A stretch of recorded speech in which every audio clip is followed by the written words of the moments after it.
Good morning po sa bawat isa.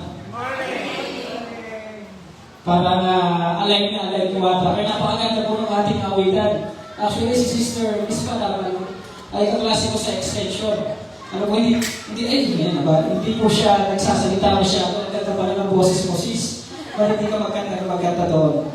Ano po? Anyway, purihin po ang Panginoon sa umagang ito sapagkat tayo po ay nagkatipon-tipon. Ano po?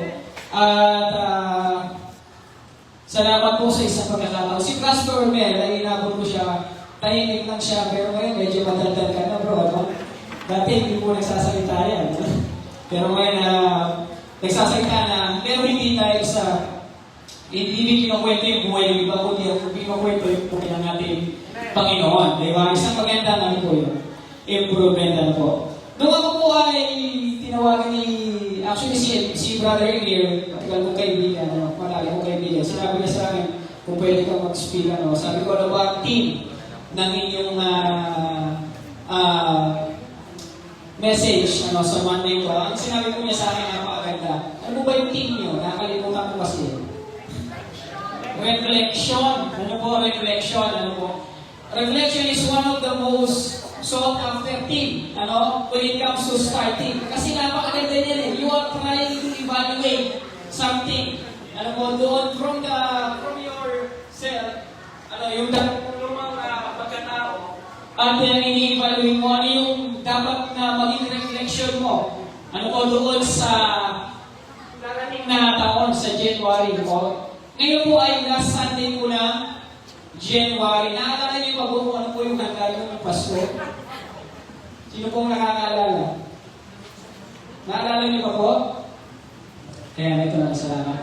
Ay, yung pong New Year, kung paano kayo nag-celebrate, sino po ang naputukan? Wala. Wala naman. Pero naalala niyo pa, parang kahapon lang. Kung ano yung nangyari, di ba? Nakatulog kayo, gumising kayo, naalala niyo. Pero ngayon po ay January 25 na. Kapatid, yung inaalala natin na paano kaya after New Year, kasi minsan yung inaalala natin, lalo na yung mga Kapampangan. Kaya po kasi Kapampangan. Ako yung Kapampangan, pero hindi nga pangasawa ko Kapampangan, kaya medyo bibiyasa ko may Kapampangan. Sabi dane, ano ba Kapampangan, ano po, sabi ko yung mga Kapampangan, bubulang ko na lang para hindi masyado manilapang na. Totoo ba yun? Na yung tipong may dumating na kanak, tapos kakain ka, di ba? Minsan, tatago mo eh. Pero pag may bisita, di ba? Hindi mo kilala, lahat ilalabas nyo. Pag yung mga tagi, labas mo kayo, ipangutang mo tayo doon. Hindi ba? Ganun daw eh, proud tayo eh, Pero yun daw ang sinasabi. So, yung mga bagay nga minsan, kaya after ng ating mga celebration, sabi doon, inaalala natin kung paano kaya yung bukas.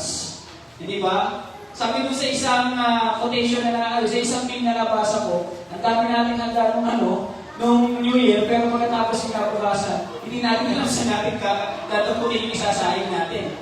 Di ba? Yung may mga alalahanin, pero nagdaan po yung inang pagkatapos na po yung January, at dito pa rin po tayo. At yan po ay dahil sa biyaya ng Panginoon.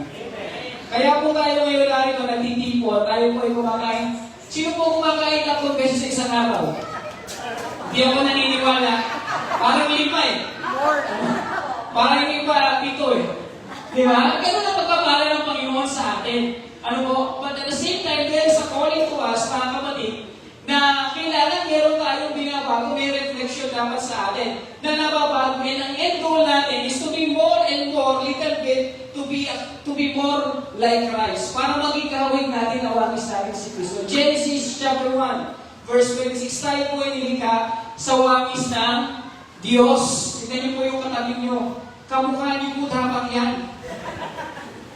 Sabi niyo, pwede pa akong nagpalit ng kukuan? Dapat po kawangis natin yan. Amen? Hindi ba dahil ninilig ka sa wangis? Ibig sabihin na physical appearance, but the quality and the holiness and the righteousness of the Lord should reflect doon sa tao niyan.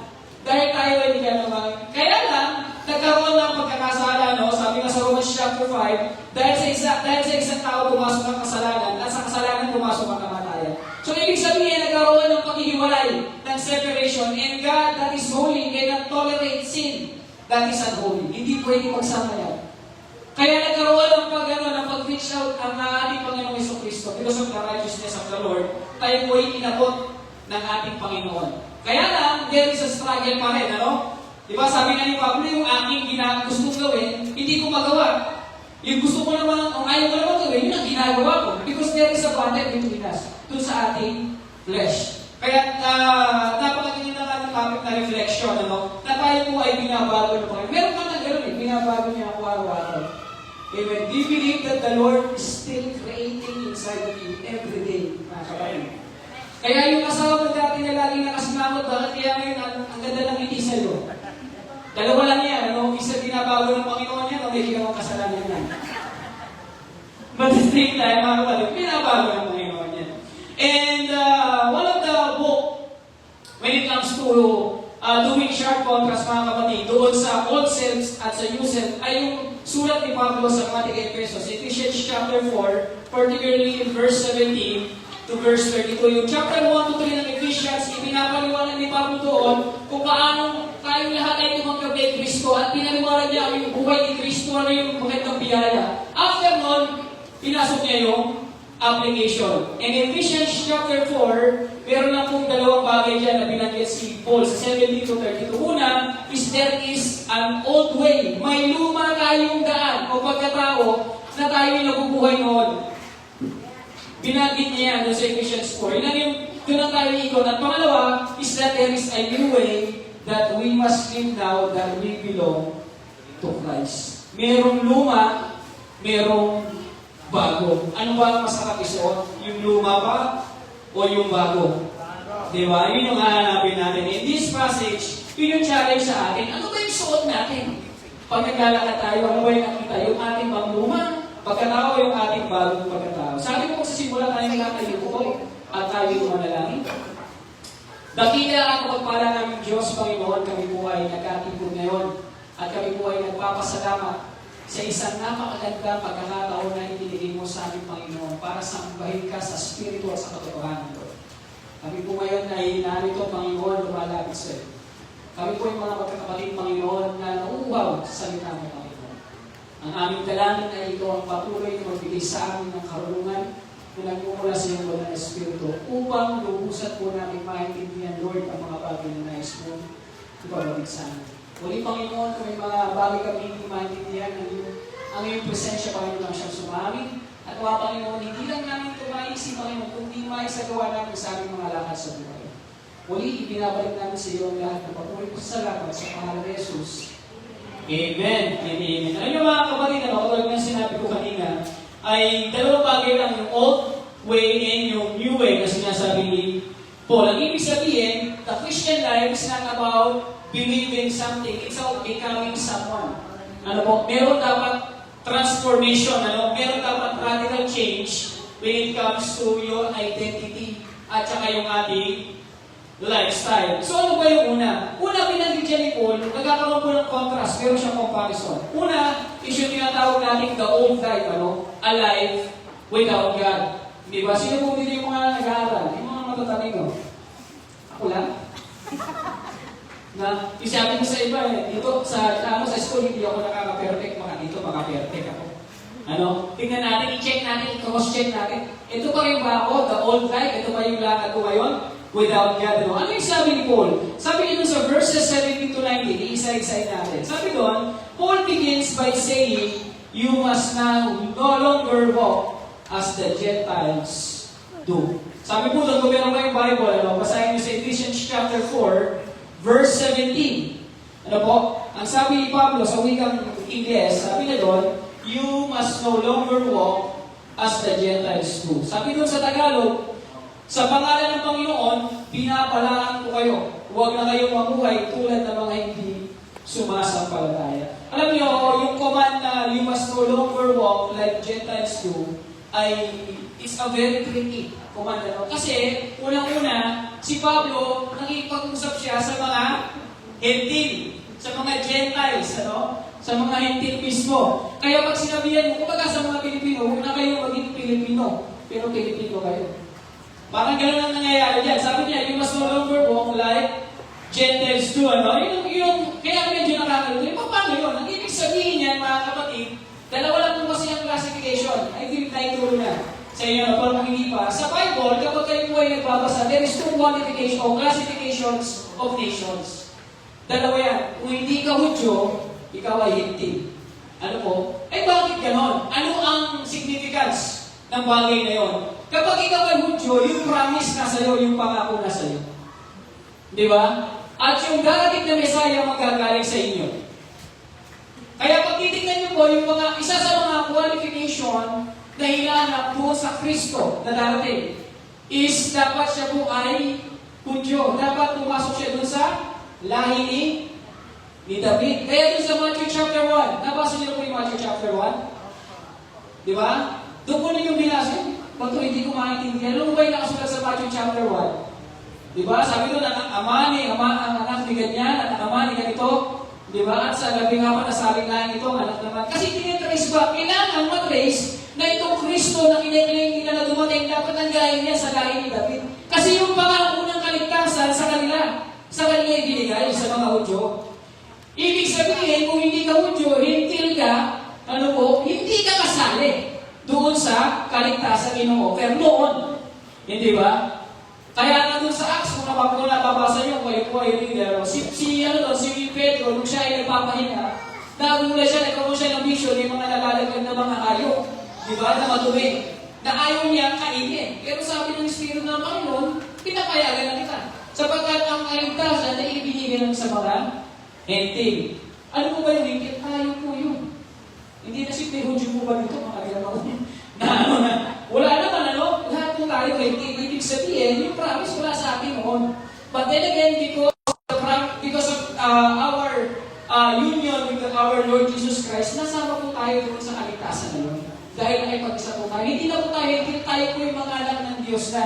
Kaya yung katabi mo yung kapatid mo yan, sa ayaw mo sa hindi. Kapatid mo yan, kay Kristo. Ano mo?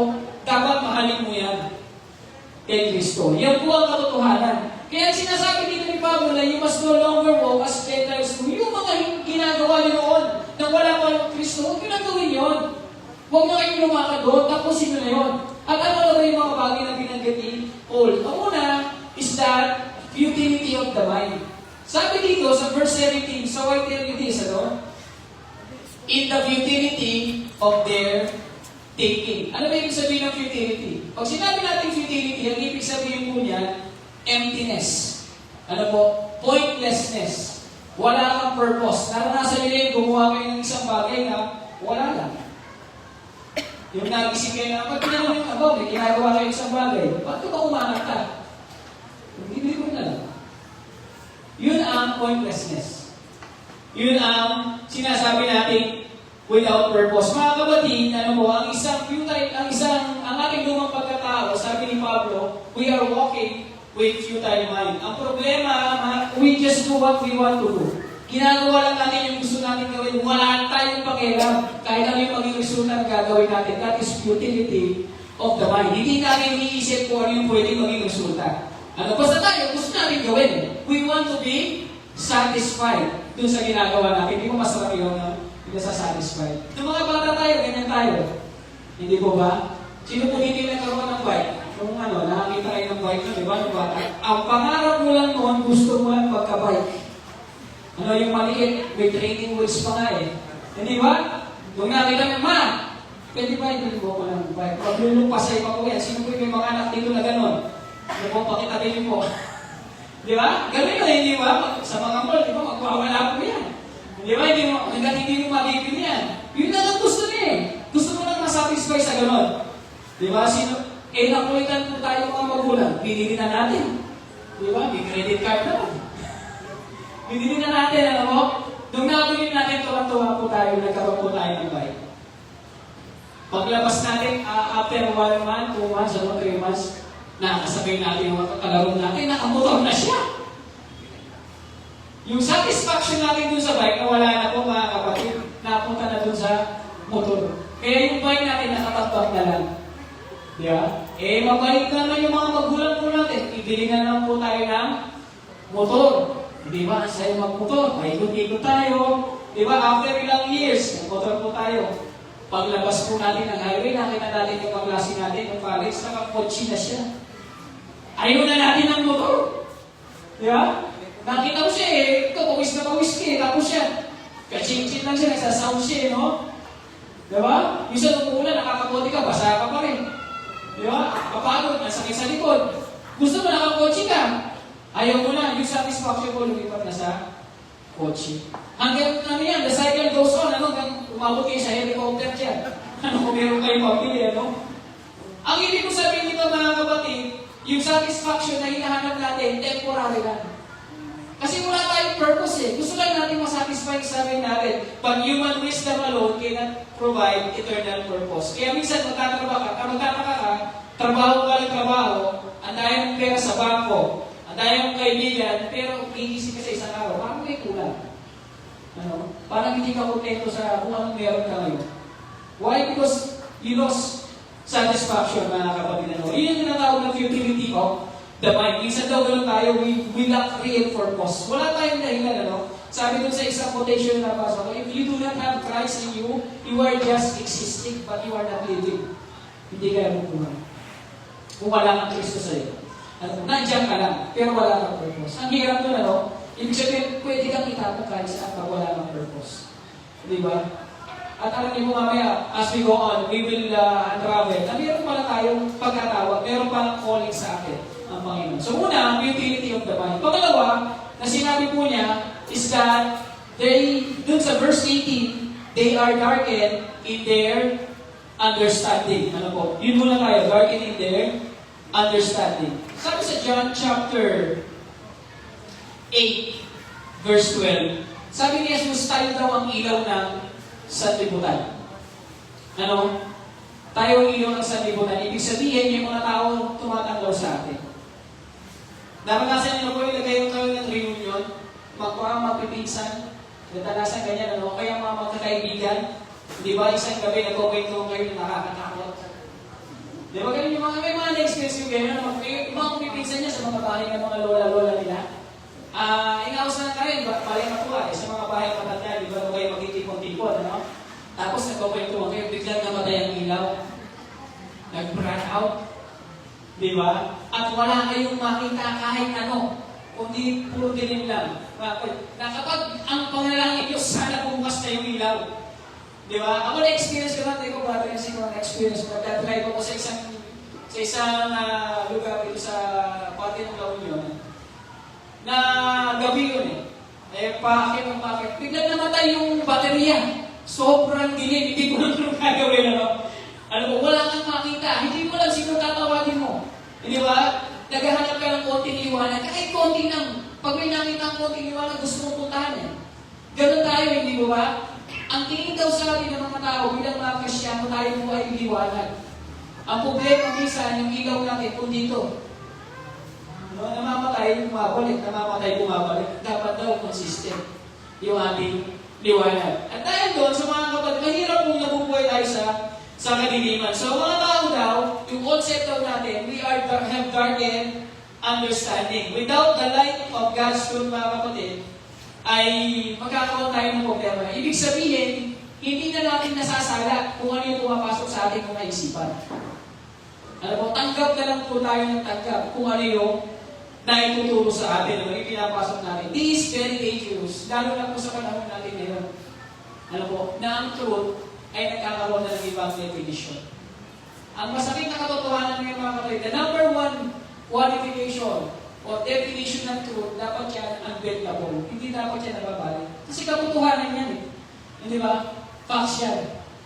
Di ba? Pag sinabi mong katotohanan, dapat kahit anong mangyari, katotohanan yan. Walang pwedeng maka-apekto dyan para yan maging hindi katotohanan. Yan ang number one quality ng katotohanan. Ang problema ngayon, ang truth na di-distort. Nagdidepende ngayon ang katotohanan sa kung sino ang nagsasalita. Amen? Di ba? Kapag yung nagsalita, hindi mo gano'ng kilala, hindi mo paniniwalaan kahit yan ang katotohanan. Lalo ngayon sa panahon natin, panahon ng social media, influencer, di ba? Panahon ng mga politiko, mga kapatid, pag sikat ka, kung ano yung sinabi mo. Ngayon, dati ang opinion, liberty, kanya-kanya po tayo ng opinion. We are entitled in our own opinion. Kanya-kanya po tayo. Pero ngayon, ang opinion, i-impose niya. Opinion ko to, pero palagay ko, ito talaga. Di ba? Ganun na ang description eh. Ba't ko nasabi, nung nag-i-scroll ako, doon sa aking feed sa Facebook, mayroon akong nabasa. Ito talagang ikinalong ko to, kapatid. Kasi ang nakita ko doon, may isang Christian church na nag-a-advocate ng same-sex marriage. Ang title ng ano niya is LGBT Christian Church. Ang tagline nila eh, dito tanggap ka, hindi ka huhusgahan. Di ba? Yun ang sinabi doon. Ewan kung nabasa nyo na yun, ano? Tapos nakalagay yung ano, for solemnization, kung sino gusto pakasal, ito yung mga prices. Ano po? At maraming mga nag-comment doon, nag-share doon, na sinasabing, anak naman tayo ng Diyos, huwag tayong maghusga. Mahal naman tayo ng Panginoon, tanggap naman tayo kahit sino tayo. Yes, totoo yun. But there is a truth, and it will always be unbendable, mga kapatid. Ang katotohanan ng Panginoon, hindi naman bumabalik sa kasalanan. Hindi po ba? Marami pa po yan. Ano na makikita kayo sa social media? Kung minsan kung sino yung nagsasalita, yun yung nagiging katotohanan. Minsan yung kapag trending ng isang bagay, okay na eh.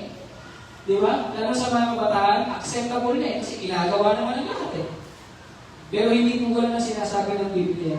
Kaya na one of the qualities ng Bible sa 2 Timothy 3 is that the Bible, the Word of God, is used for correction and rebuke. Itinatama ka ng Biblia. Why? Because you have a darkened understanding, mga kapatid. The darkness is not about intelligence, but spiritual insight. It is the ability to see light by the way of God's Jesus. Dapat, mga kapatid, ang ating pong pagkakaintindi ay doon sa pagkakaintindi ng ating Panginoon. Yan po yung sinasabi. So yung una, futility of the mind. Pangalawa, we have darkened understanding. Doon sa ating old life.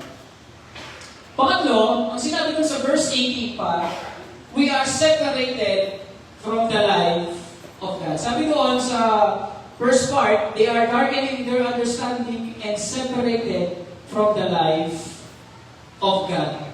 Mga kapatid, ang ibig sabihin po niyan ay meron tayong pagkakahiwalay. Dahil nga nagkaroon na tayo ng hindi pagkakaunawaan doon sa kung ano yung nais ko kapatid sa atin ng Diyos, mga kapatid. Because of the ignorance and hardness of our heart, nagkaroon na po tayo ngayon ng separation, paghihiwalay. Ano yun? Yung ating relationship, yung ating joy, yung ating spiritual vitality, inalayo na po tayo niyan sa kalooban ng Panginoon. At ito ang delikado kasi it opens the door for destruction. Kasiraan na po ito. Anong nangyayari kapag tayo po ay nakaseparate na sa Panginoon? Una, our sin becomes easier. Ang dali na pong magkasala. Lahat po tayo dito nagkakasala. Amen? Lahat po tayo nagkakasala. Ang problema lang is kapag tayo po ay nagkasala, ano yung nangungusap sa atin? Ano yung naiisip natin? Ano yung nararamdaman natin after tayo magkasala? Are we going towards repentance o parang wala lang nangyayari sa atin? Parang normal lang. Di ba? Ang sabi doon, kapag ikaw po ay lumalakad kung sa lumang mong pagkatao, you are separated from the light of God. Yung pagkakasala, normal na lamang sa'yo, very casual. At delikado po yan. Ano po? Na kapag kayo po ay nagkasala, wala na po kayo nararamdaman na bakit ko ginawa yun? Parang normal na lang. Why? Because it becomes easier we are separated. Yun ang ating lumang pagkatao. Pangalawa, because sin becomes easier, yung conviction natin, yung ating tinutuntungan. Paano yung mabato si Kristo Jesus, ano yung ating pananampalataya, it becomes weaker. Humihina na po yung ating pananampalataya. Humihina na, wala na po. Bahala na. Ganun na po ang nangyayari doon sa ating sitwasyon. Pangatlo, our heart becomes harder and less responsive. Dahil na po sa tayo po ay everyday, normal na sa ating na pagkakasala, yung puso natin hindi na po tumatanggap ng correction. At napakahirap po, later on, mamaya pagdating natin sa hardened hearts, na napakahirap po makipasalamuha sa isang taong ayaw magpakorek. Ano po ayaw magpatama sa salita ng Panginoon. It is not God that wants them. Kasi nung tayo po ay tinikha ng Panginoon, mga kapatid, meron po tayong gift na tinanggap.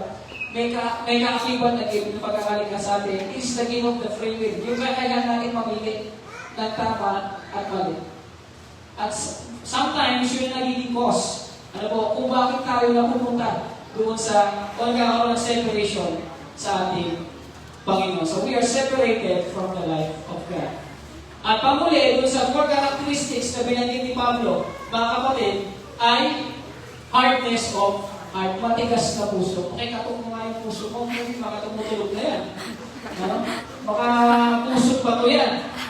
Di ba? Matigas na puso. Sabi doon sa verse 18, because of the ignorance that is in them, due to the hardening of their hearts, having lost all sensitivity, they have given themselves over to sensuality as to indulge in every kind of impurity, and they are full of greed. Mga kapatid, ang isang matigas na puso is resistant to God's teaching.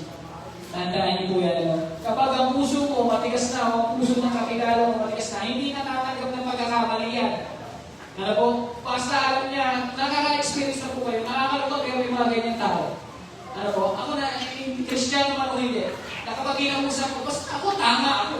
Wala akong pakialam sa inyo. Diba? Ito yung pinaniniwalaan ko eh. Hardened heart. Ano po? Sa atin. Ano nga nangingiba ko? Kasi yung puso wala na eh. Nandun na matigas na. Ang nangingiba ko na yung pride at saka yung ego. Paulit-ulit natin yung pride, huwag yung kakainin niyang sabon yan. Delikado yan. Huwag yung kakainin yan. Yung ego natin, huwag natin ilalagay sa kung natin, hindi yan sombrero. Tinatapakan yan. Mga kapatid, yung pride, inaalis yan, because sin does not just only breaks the law, it affects the human heart. At kapag nai-ignore na natin yung boses ng Diyos sa buhay natin, mga kapatid, ang hero na po yan. And that is our old self. Okay, inuulit ko, this is not us, but this is the old life na binanggit ni Paul. Nagkaroon siya ng contrast. Kaya sabi doon, ito yung ating reflection. Meron tayo, kung tumitingin tayo noon sa ating old life, meron tayong futile mind, mahirap tayo makaintindi, we have separated from the life of God, and hardness of our heart. At sabi ni Pablo, pinapakiusap ko sa inyo, huwag na kayo babalik dyan. Huwag nyo nang balikan yan. Lakad na yun. Ayan. Kaya mamaya, tignan nyo ulit natin sa sarili sa salamin, mga ganyan ang mga delikado. Huwag yan.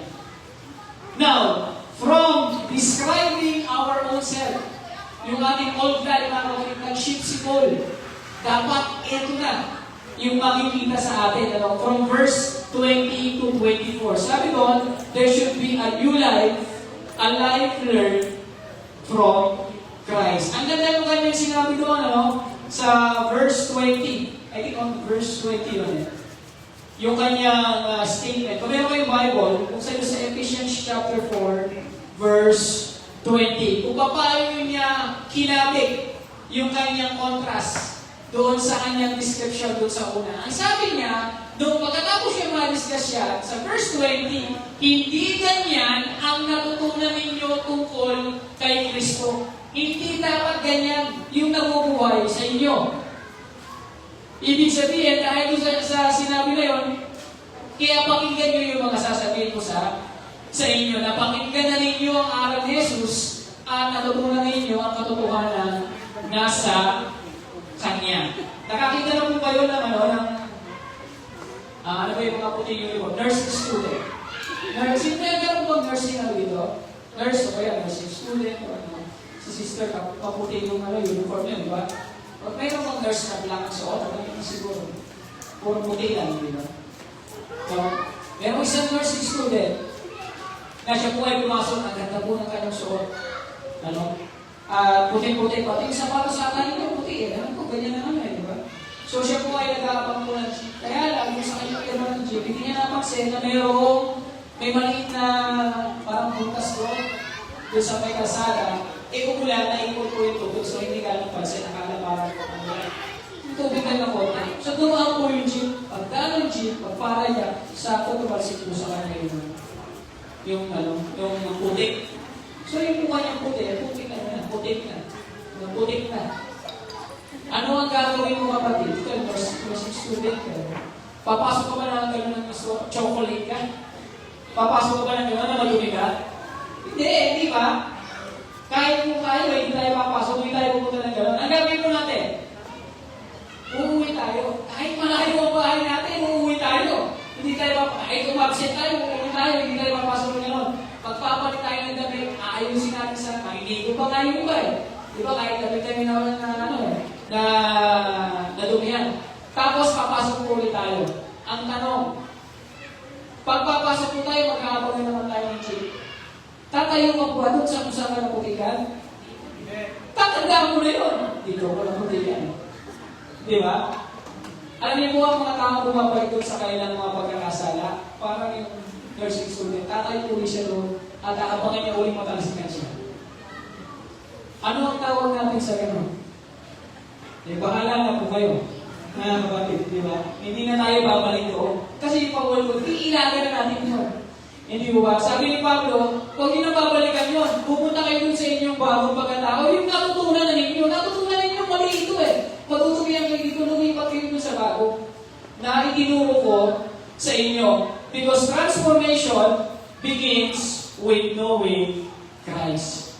At dahil mga kapatid, it is not knowing Christ only, hindi yung alam mo lang na si Kristo ay Diyos, hindi yung ikaw ay, ibig sabihin, hindi ito yung ma-attend ka lagi na Bible study, kumpleto ka dun sa Sunday service, pagkantas ng as a verse pa yun, alam mo sa matatagpuan, hindi ka na sumatan eh. Transformations begin by having a personal relationship with our Lord Jesus Christ. Kung wala kang personal na relasyon sa Panginoon, mga kapatid, kahit kabisado mo ang Bible, walang mangyayari. You are just wasting your time.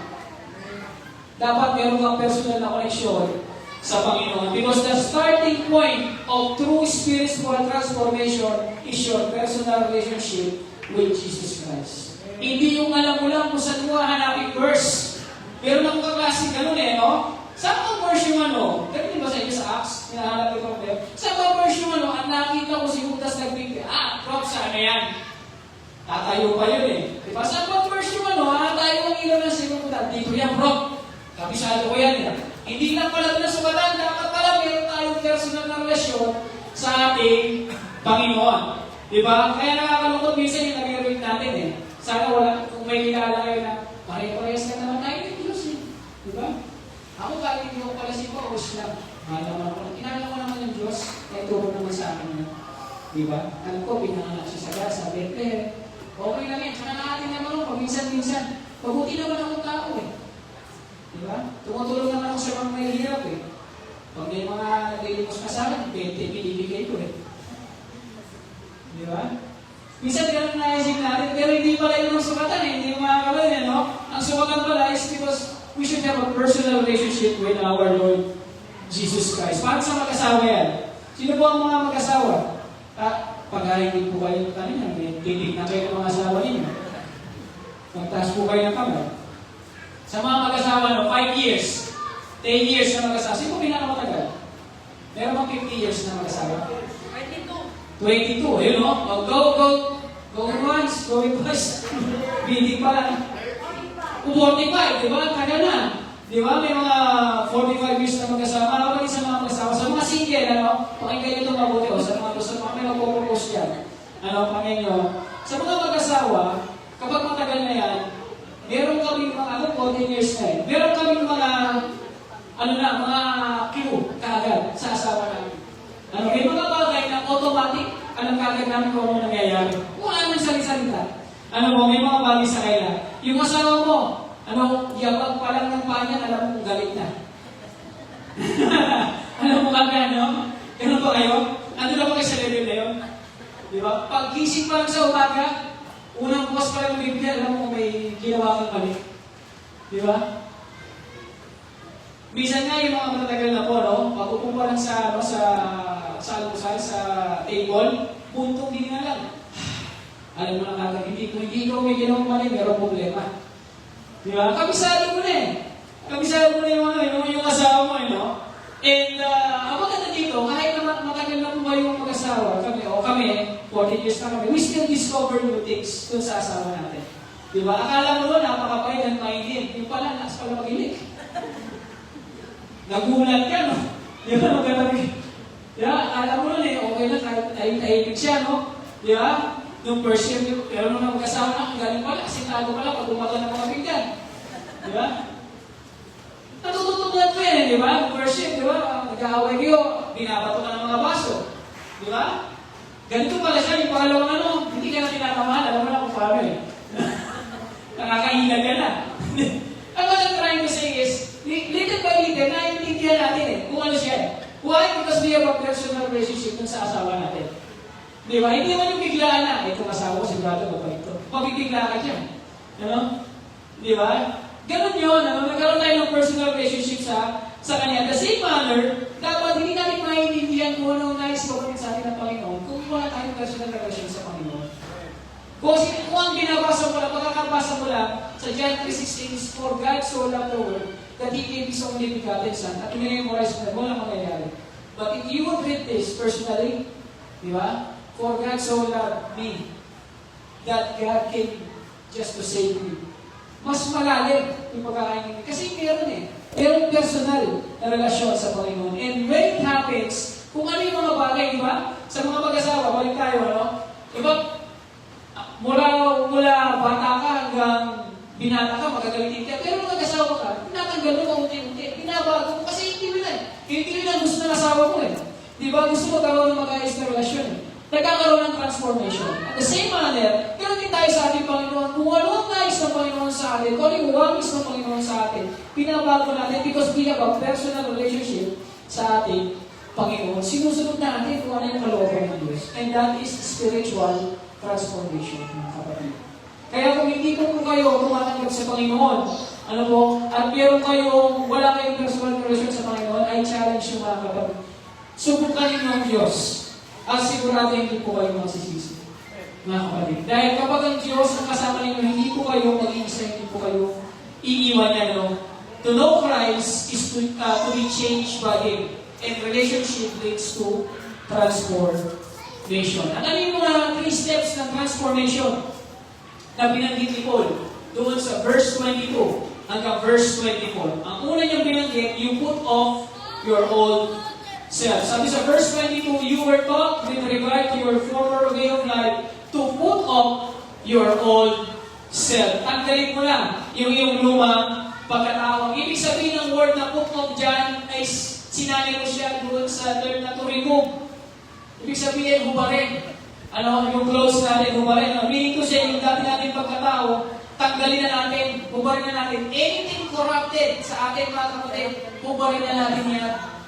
Anything. Kung dati tayo ay laging palasigaw, tayo palaging magagalitin, hubarin na natin yan. You put off your old selves. Ano yung mga example niya? Yung ating self-control. Ang hirap po talaga magpigil. Hindi ba? Meron tayong mga kilala na talaga pag nagalit, kagad o the spot, magagalit, magwawalan. Galit natin yan. Sabi ni Paul. Ano? At pangalawa is that yung mga dishonesty na sinasabi, yung walking away with, kasi kung dati mahilig tayo mag-chismis, tanggalin na natin yung chismis na yan. Diba? I-unpray na natin yung mga samarites na yan. Ano? Minsan daw, sabi doon sa isang ministro na narinig ko nagsayaw, minsan yung chismis, nag-i-evolve din sa mga Kristiano eh. No, isinasama na sa prayer. Yung kunyari, pinag-pray mo siya, pero chismis mo siya. Di ba? Paano yun? Brother, pastor, pakipag-pray mo naman si kapatid na Bakit, sister? Nakakawa siya eh. Kasi yung asawa niya pala, may babae. Nahuli pala ng isang araw. Diba? Ipag-pray natin siya. No? Tapos, ganun minsan yung prayer, no? Yung chismis mo lang pasok doon sa prayer. Hindi dapat gano'n. Hindi ba dapat kubarin na natin? Yan. Pangalawa, sabi niya doon, is that we should be renewed in the spirit of our mind. Be renewed in the spirit of your mind. Ano ba? Ang sinabi niya doon, hindi lang renew your mind, but be renewed in the spirit of your mind. Mga kapatid, it is easy to say, but it is hard to do. Ang hirap gawin na baguhin mo ang isang bagay na matagal mo lang nakasalayan. Tama po ba? Ang hirap gawin yan. Alam po, hindi mo basta-basta magagawa yan. Ano? At minsan, ito yung nagiging problema ng mga Kristiyano. Dahil akala nila, tayo tayo ang nagbabago. We are forcing ourselves. Binabago na natin ang ating sarili. At sinusubukan natin labanan. Talagang dapat magbago kaya natin dito eh. Kaya minsan pag napapadaan ka dun sa birthday ng kupari mo, nakita mo yung ano nila, no? Black label. Nakita mo yung mga gano'n na nakita mo, ang sarap ng manuata. Napadaan ka, tinawag ka rin, bakit ka, dito mo tayo. Saan? Hindi, kailangan maring yung aking mind. Sabi mo, naglalakad ka gano'n. Nakita mo naman yung isa, ang dagal, sure mo ano. Paano na? Parang gusto ko ano lang. Sandali lang. Hindi, kailangan rin mo yung mind ko. Hinabol ka, kinapitan ka sa balita. Wala na. Hindi mo na narin yung mind mo. Basta lang ako mag-rin ng mind. Di ba? Bisa ka na naging sitwasyon eh. Why? Because we're trying to force ourselves to change. Pero hindi gano'n, alam niyo po ba, na God wants to transform not just what you think, but how you think. Kung paano tayo nag-iisip. At alam niyo ba ito maganda, no? Doon sa statement na we renewed your mind, kung sa Ephesians chapter 4, verse 23, yung word na be renewed doon in the passive voice. Medyo magalang tayo yung parang English lesson. Passive voice, mga kapatid. Anistateus tayo. Ibig sabihin yan, mga kapatid, when something is passive, the subject is receiving the action. It's not performing it. Ibig sabihin, yung sinabing be renewed in your mind, hindi ikaw ang gagawa nun. Something is going to do that for you. May gagawa nun para sa'yo. At ano ang gagawa nun? Ang Diyos ang gagawa nun. Hindi mo kayang baguhin ang sarili mo kahit anong gawin mo. Babalik at babalik ka. Hindi ba kaya nga yung mga kata, bakit kaya yung mga testimony nagsugal siya, after 10 years, nagsugal na naman. After 20 years, nagbago, nagsugal na naman. Why? Because you're trying to force yourself to do something that you cannot do alone. It is the Word, it is the Holy Spirit that is receiving, that is doing the renewal sa atin. Yun ang nagbabago sa atin. Kaya kapag dumating kayo sa point, sa senaryo, katulad na rin na mamimili kayo kung kailan, babalik ba kayo sa karalan o hindi, huwag niyo pilitin ang sarili niyo. Tumingin kayo sa taas, manalangin kayo sa Panginoon. Because the Holy Spirit will renew you. Papagbuhay kayo ng Panginoon sa inyong pag-iisip. At ito pa ang maganda, there's more po. Yung text dyan ng verb na ginamit sa be renew in your mind is in the continuous action. Ang ibig sabihin, dire-diretso. Ibig sabihin, hindi lang minsan ka lang mag-renew. Ibig sabihin, sunod dapat araw-araw, binabago mo yung isipan mo patungo sa kalooban ng Panginoon.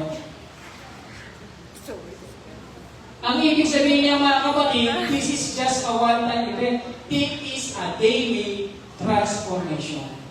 Kaya magugulat ka, yung mga bagay na nangyayari sa'yo, hindi mo na pinapwesa, pero unti-unti, sa tulong ng banal na Espiritu, yung dating pagkagalitin ikaw, pahinahon ka na ngayon. Di ba? Yung dating ang araw-araw na expression mo pura, hindi mo na maraming sa iyo. Why? Because you are being transformed day by day. Araw-araw, binabago tayo ng Panginoon. Continuously. Ano po? Sa ating mga sarili. Diba? Hindi po yung nangyayari sa atin. At pangatlo, sabi niya doon, after that, you renew your mind, dahil na tinanggal mo na ang iyong pagkatao, binago mo na ang iyong pag-isip, you put on your new self. Isuot mo na yung bago mo pagkatao. Sabi sa verse 24, and to put on the new self, created to be like God in truth, righteousness, and holiness, mga kapatid. Yan ang pinasusunod sa atin. And this should be our final reflection. Dapat yan ang makikita sa atin. Anong ibig sabihin nun? It means you live your new identity in Christ. 2 Corinthians 5:17, hindi na si Kristo ang nabubuhay. Ay, hindi na ikaw nabubuhay sa sarili mo. Si Kristo na ang nabubuhay sa atin.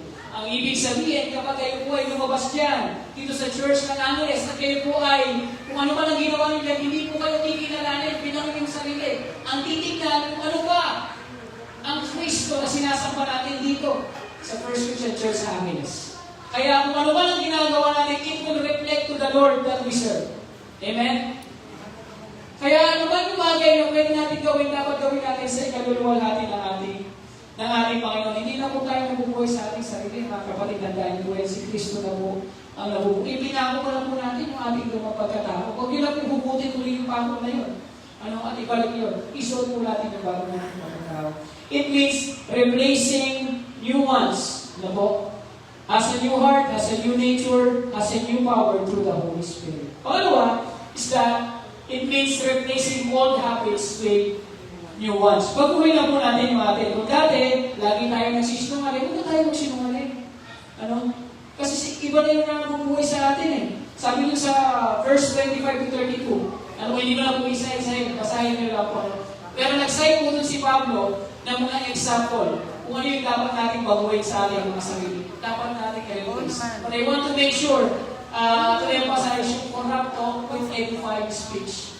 Kapatid, kapag tayo po ay nag-uusap-usap bilang isang Kristiyano, dapat tayo ay nakakapagpalakas sa ating mga kapatid. Iwasan na po natin, 2020, 6, huwag na po tayong mabuhay sa pinataas natin ng ating sarili. Dapat makakapagpalakas na po tayo sa ating mga kapatid. Na kapag narinig ng kapatid natin na pinag-uusapan natin siya, matutuwa siya. Di ba? Minsan, ang delikado pag absent ka sa mga gathering, ikaw ang topic eh.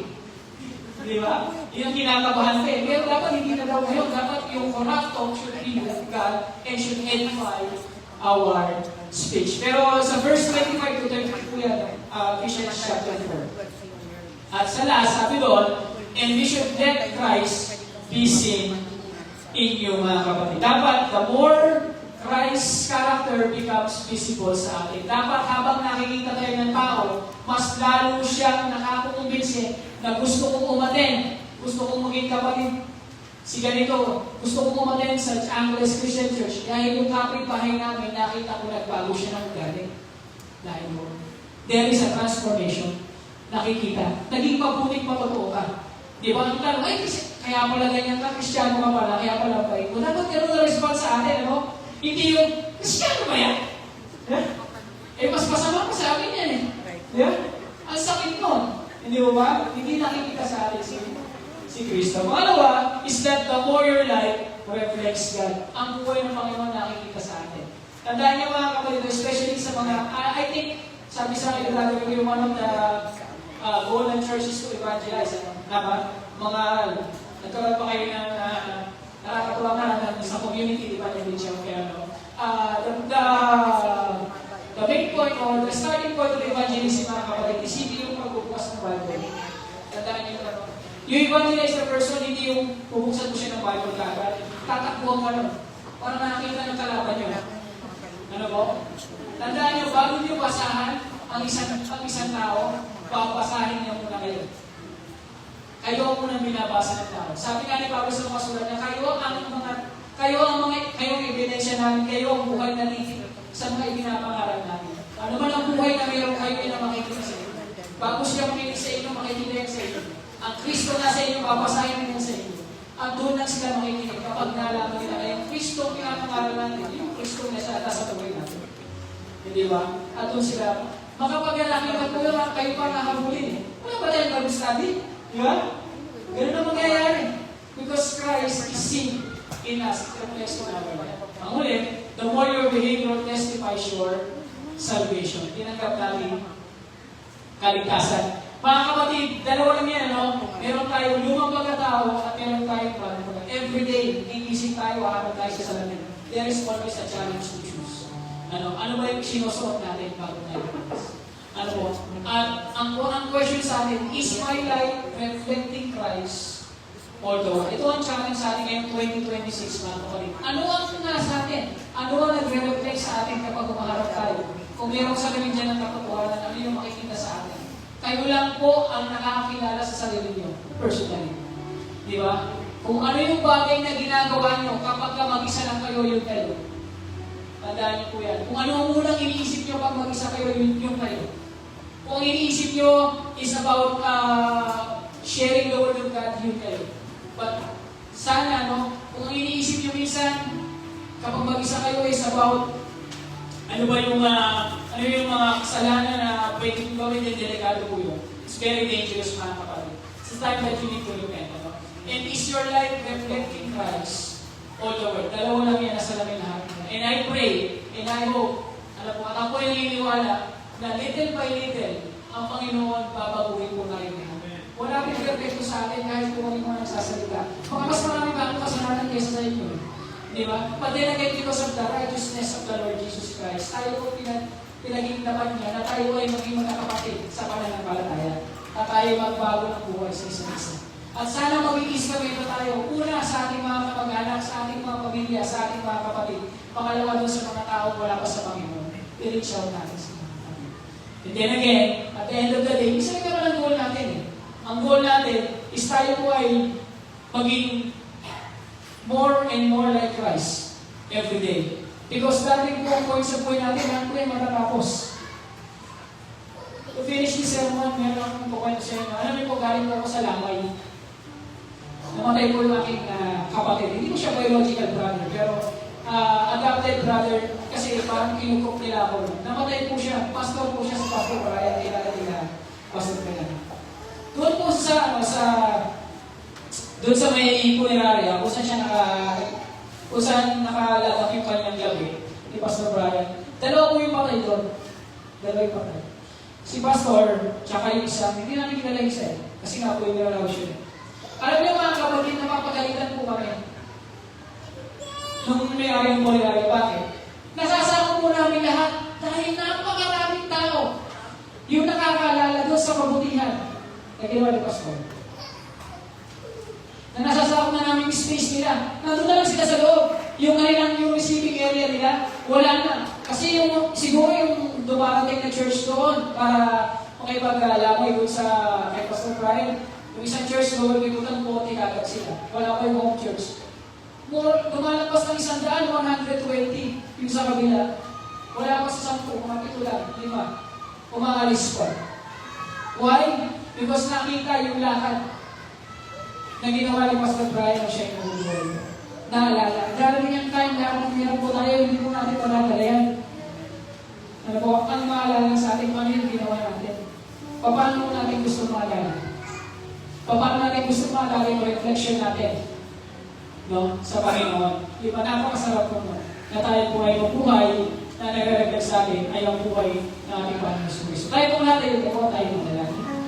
Nakita ang mapagpala ng Diyos, Panginoon, kami po ay nagpapasalamat ng buong puso, Panginoon. There are no words that can describe how much thankful we are, Lord, na pinili mo kami na maging anak ng Panginoon.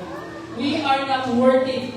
Wala kami kahit anong pwedeng ipagmalaki sa iyo, Panginoon, that will warrant us na maging karapat-dapat sa harapan ng Panginoon. But still, kami po ay pinili mo para maging anak mo. Kami po ay pinili mo para iligtas mo.